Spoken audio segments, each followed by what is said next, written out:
truly exist in this reality are merely pain, suffering, and futility. Listen. Everywhere you look in this world, wherever there is light, there will always be shadows to be found as well. As long as there is a concept of victors, the vanquished will also exist. Selfish intention to preserve peace, hatred is born in order to protect power.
a vault. It's getting hot in here! There are so many guns, souls trapped in the face. Ready for the chance to reach.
Just think, Vault Hunter.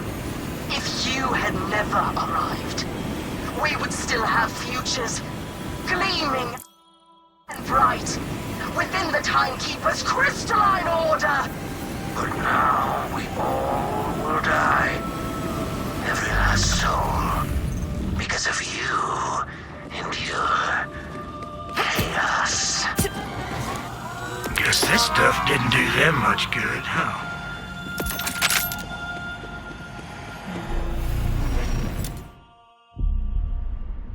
All I have ever known is forever. That is my use. Forever. here. As the clock ticks, I remain still. My order is eternal. You are a moment.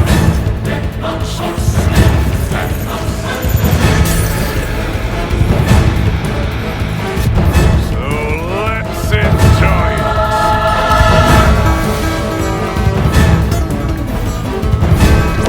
You've got your fun times.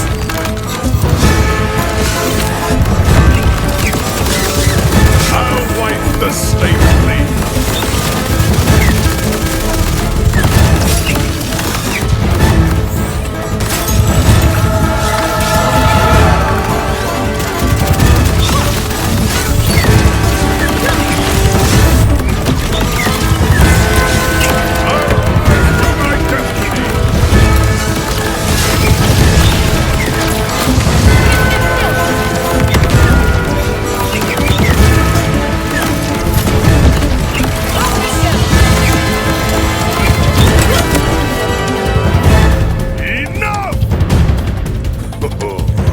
Free will. A rampant tumor, killing my perfect system.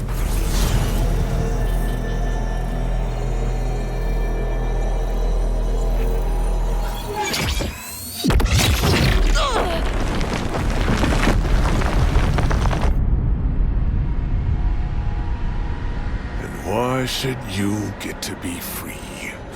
All you do is destroy. While I must hold back chaos for eternity! You think you're the prisoner? You did all of this yourself! Is that what I look like through the eyes of a Vault Hunter? Someone who has a choice.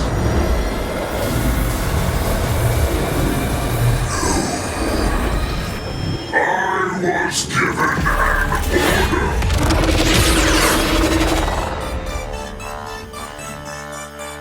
I see your dirty face hide behind your collar. What is done in vain? Truth is hard to swallow, so you wait to God. Justify the way you live a lie, live a lie, live a lie. And you take and you Hey, run to yourself! will you mean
Everything breaks.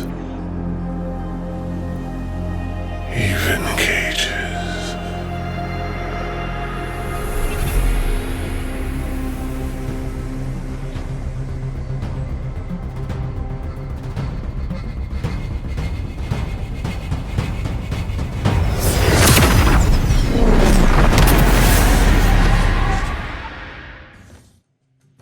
So, the Timekeeper's order was perfect.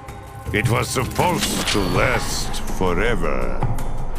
But, Vault Hunters, they have a way of screwing up your plans.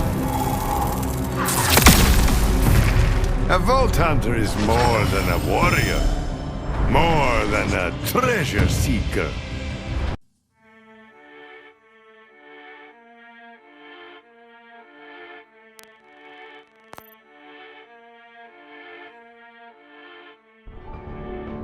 But for the Vault Hunters,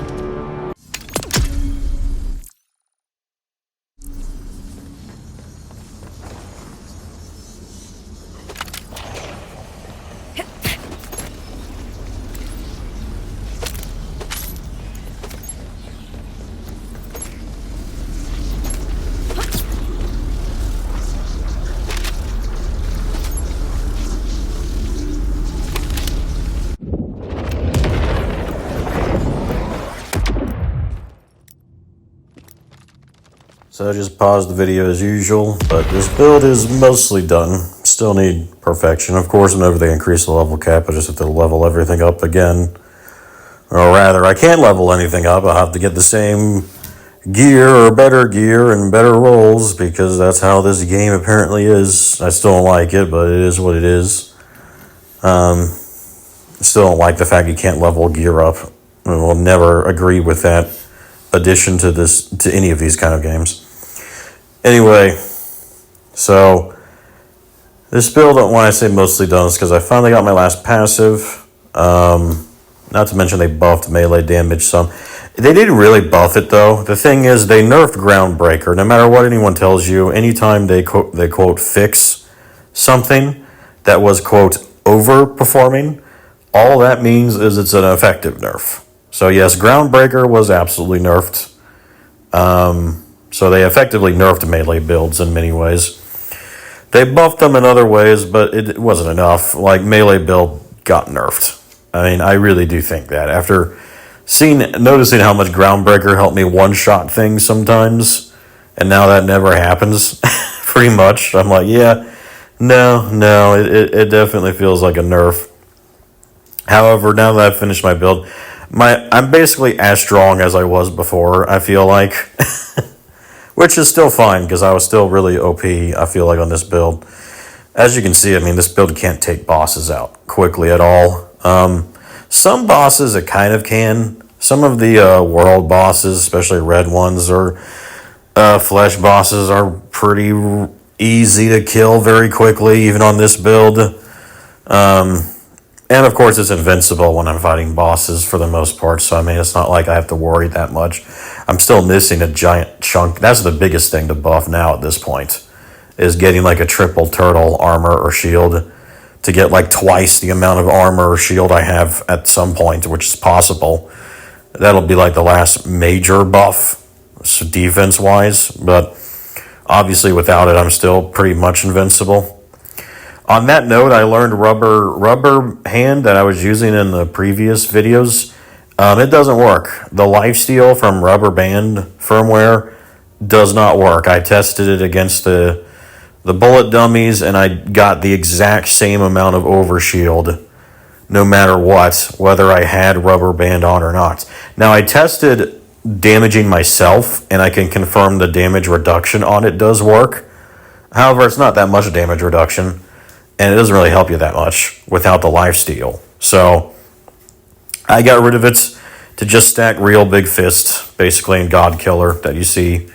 I figured that was the best thing I could do because that helps my damage another little decent chunk, and then that in turn helps make up some of the difference of rubber band, like damage mitigation, stuff like that. Because I heal, the more damage you do, the more you heal off lifesteal. So I technically am healing better because I did that. It's also why I got the best defense over the 50% melee damage. That's the passive I gave up for the best defense. And, you know, with that said, like, this build, what I love about it now is that it's so well-rounded because, yes, it's more melee and Reaper focused because of that, but Spectres still do a lot of damage because I have so much different damage boosting things that help them too. You know, we got gun damage. I think they get buffed by gunfire rate too. I think everything gun related buffs them. Same in my tree has some of those buffs. Action skill damage buffs them. And of course, we just have raw damage buffs on like my class mod, 20% there. The best defense, 30% there. So, and then the same for my own guns. So then my own guns get buffed by all, besides action skill damage, get buffed by all that stuff, which in turn is what helps me store more damage for ground breakers. So I still, I mean, you see this video, even against some of the bosses, it took me longer to kill. There's moments when I actually can do a massive amount of damage to them after it's built up enough, usually when it's like a combination of my guns and my Reapers, for instance. So that's great. I still love my ordnance, my grenade swarm, my swarm grenade, because it's just, again, it fits this style perfectly because it's constantly healing me with the Reapers. If my Reapers aren't swinging at things to heal me a bunch, that grenade is at least always healing me little chunks here and there constantly because of how much it spams.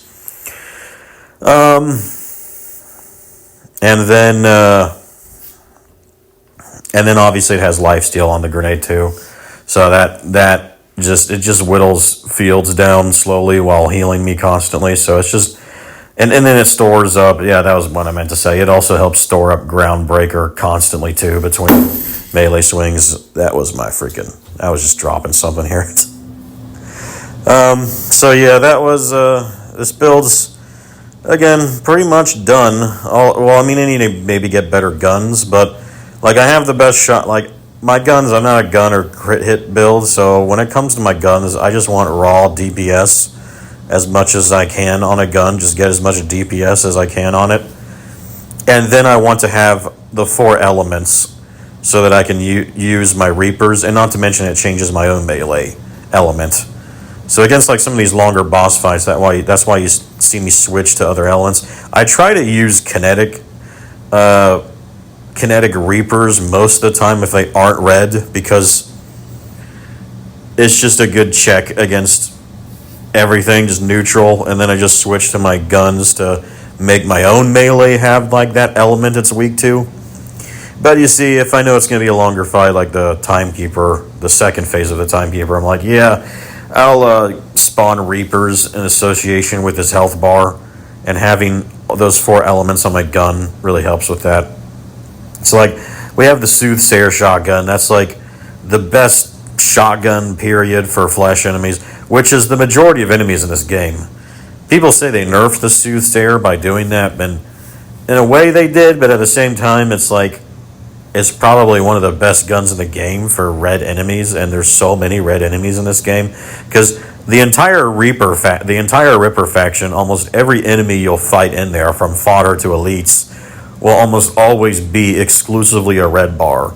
And then the same applies to almost all the world animals. Like all the animals in the world that you fight, they're always red for the most part. And then even some of the Order are red. But, I mean, they're usually, I always go kinetic on the Order because they always have different element bars, really. So it's just not worth trying to do their weakness. It's better to just do neutral on everything. But yeah, for most of it, like, incendiary damage affects the most amount of enemies in this game, I've noticed. Also, even a lot of the world bosses, the Encore bosses, I'm pretty sure the majority of them are also red. There's yellow and blue ones. I'm not saying there aren't. I'm just saying I'm pretty sure there's more red than aren't, because a lot of them are animal bosses. A lot of them are Ripper bosses, and all of them tend to be, a lot of them are pure red. So it's just, like, one of the tankiest bosses, Backhive, is pure red. The tankiest world bot, or tankiest Encore bosses is Backhive. And he's pure red too, so I mean, it's just, is Sindri is really good. Then we have our machine gun for kinetic, great for that. And then we just have another machine gun, double barrel for decent damage for shock, and then we have the auto rate, the thing that Moxie gives you, the shotgun she gives you, and I got one to roll with corrosive on it. So like, yeah, that's perfect. I'll just switch to that until I get maybe a higher DPS corrosive gun or a higher DPS shotgun maybe.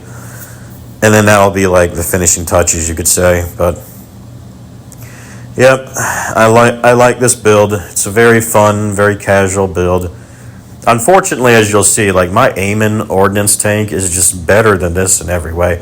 I'm gonna try and make a green, like whatever you call it, the ability for Vex that turns her into basically a Skyrim vampire lord. And I mean, she literally, like the animations to Vex's green skill is literally, I think they copied and pasted from Skyrim. Like the vampire lord, like how she stands, it almost looks exactly like how you float in Vampire, and then the way she holds her, whatever it's called, blast thing in her hand and shoots it is like almost exactly how you shoot I forgot what it's called again, but the vampiric ability on Vampire Lord and Skyrim. So I think they had Skyrim in mind when they made it. And it is cool. I want to use it, but again, I want to make a tankier build as always. And I've noticed in the green tree you can, though. There's a lot of things that give you shield restoration in the green tree. So I'll definitely want to make sure it's an invincible build too, but hopefully I can make it so it kills bosses. It's a better boss killer than my minion one is, which would be nice. Because yeah, my Aiming, you'll see, it's better in every way. The Ordnance, Infinite Scourge, Infinite Tank Aiming is better at tanking than this build, better at killing mobs and bosses too. Like, and when I do the same areas, he clears the mobs quicker, not by that much though. Like, they're both kind of equal for mobbing, but he kills the bosses way faster than Vex does here, and he's way tankier on top of it too. Not that my Vex build needs really to be much tankier, but I just like to point that out. It's like, yeah, my Aiming Ordnance dude is just better than in every way than the Vex minion one, as you'll see, which is again why I'm like, I don't know why people crap on Aiming still. I mean, yeah, you can't make a one kill boss, a one shot boss on Aiming for the most part, at least not nearly as efficient or as easy as any of the other characters. I get that, but that's the only thing there's the only thing people care about when they like rate the tiers of classes. I would say the Aiming Ordnance build, I already showed, that was my last video, but it's not completely done. The next video will be when I finally get the last passive on it. And it's not like it's going to be much better anyway than the last video anyway, but it'll be another little chunk.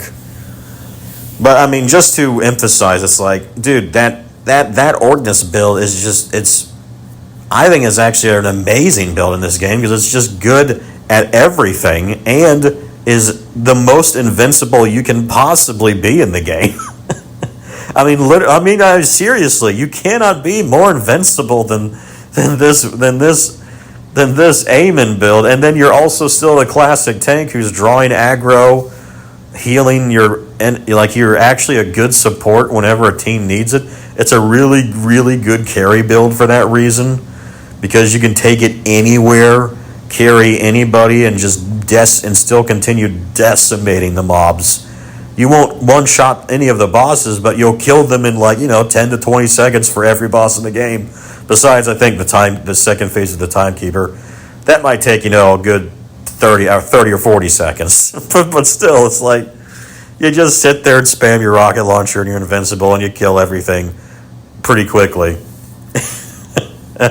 It's even good for the one crit wonder because now that they buffed Blackout, it has crit hit chance up the wazoo, so you'll just decimate that zone too. So I mean, I think it's an amazing build actually.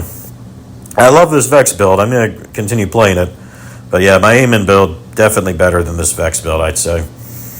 On that note, by the way, let me just end by showing this last image, which is the purple mod. I mentioned crit hit chance for the wild card one crit wonder modifier whenever you have to deal with that crap. Vex here, all I would say is just switch out the Teen Witch mod for this purple mod here, and you'll just destroy everything on one crit wonder, because it gives both your Reapers and your Spectres 20% crit chance, between 10% on skill and then 10% on melee, and then your Spectres already get a 10% on gun, because the skill node, it gives you a 10% gun crit hit chance. So they both have 20% as their base. Your own guns get 10% crit hit chance, which pair it with the super fast firing machine gun and you'll still destroy anything almost instantly. But then even more importantly, I'd say, is it gives Ordnance 10% crit hit chance. And yes, on the swarm grenade I use, that applies to every little homing thing that it spawns. The hundreds of homing things it spawns. So literally just toss your 2 grenades into a 1 crit wonder event, and they'll just alone kill all of the enemies, pretty much. They'll one-shot all the enemies and elites because of that modifier. So you will lose the lifesteal durability, of course, but that doesn't really matter when you're just killing them even faster, and you just got to stand back and let your minions take more aggro. And once you get to Vile Lictor, you just switch back to your Teen Witch mod to get your tankiness back that way. Anyway, I'm done now.